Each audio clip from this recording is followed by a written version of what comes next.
నమస్కారం, మన ఇంటి వంటకు స్వాగతం. ఈరోజు మనం తయారు చేయబోయే వంటకం రెడ్ చిల్లీ రైస్. ఇప్పుడు మనం దీనికి కావలసిన పదార్థాలు చూద్దాం.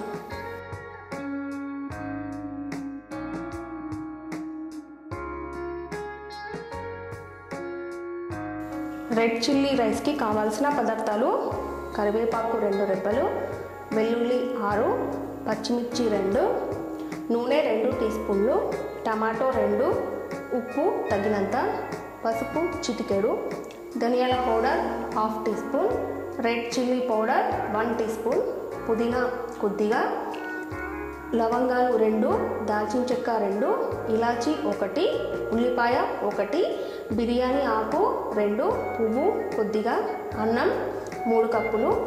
ఇప్పుడు రెడ్ చిల్లీ రైస్ తయారు చేసే విధానం చూద్దాం. ముందుగా స్టవ్ ఆన్ చేసుకొని ప్యాన్ పెట్టుకోవాలి. ప్యాన్ వేడెక్కిన తర్వాత కొద్దిగా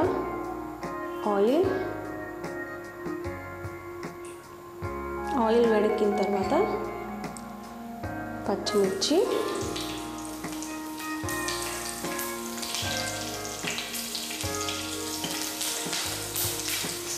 స్టవ్ సిమ్లో పెట్టుకోవాలి. ఇప్పుడు వెల్లుల్లి వేసి వేయించుకోవాలి. ఇప్పుడు ఆనియన్స్ వేసి వేయించుకోవాలి. దీన్ని ఈ విధంగా కలుపుతూ ఉండాలి. ఇప్పుడు లవంగాలు 2, దాల్చిన చెక్క 2, ఇలాచీ 1 వేసి వేయించుకోవాలి. ఇప్పుడు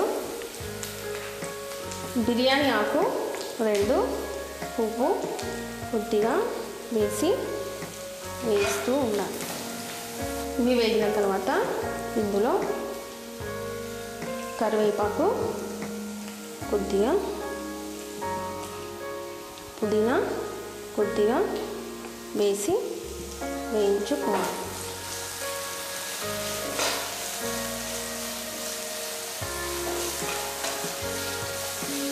ఇవన్నీ బ్రౌన్ కలర్లోకి వచ్చేంత వరకు మనం వేయించాలి. ఇవి వేగేలోపు మనం ముందుగా ఉడికించి పెట్టుకున్న అన్నంలో కొద్దిగా చిల్లీ పౌడర్ వేసి కలుపుకోవాలి.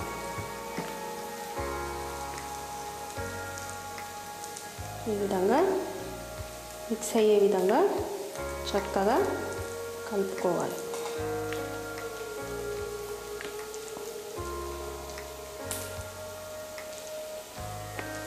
ఇప్పుడు ఈ విధంగా కలుపుకున్నటువంటి అన్నాన్ని మనం పక్కన ఉంచాలి. ఇక్కడ ఇవి వేగిపోయాయి. ఇప్పుడు ఇందులో పసుపు చిటికెడు, టమాటో 2 వేసి వేయించాలి.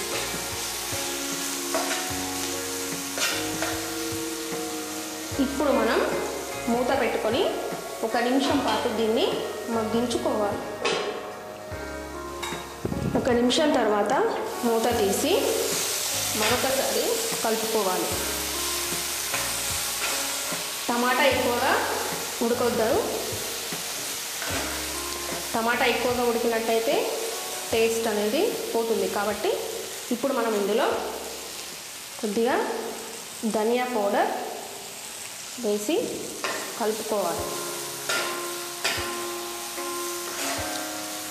కొద్దిగా ఉప్పు వేసుకోవాలి.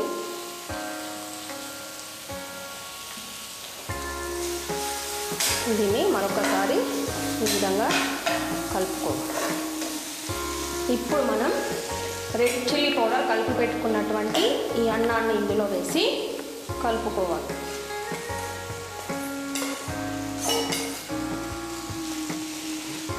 ఈ విధంగా చక్కగా మొత్తం కలిసేలా కలుపుకోవాలి.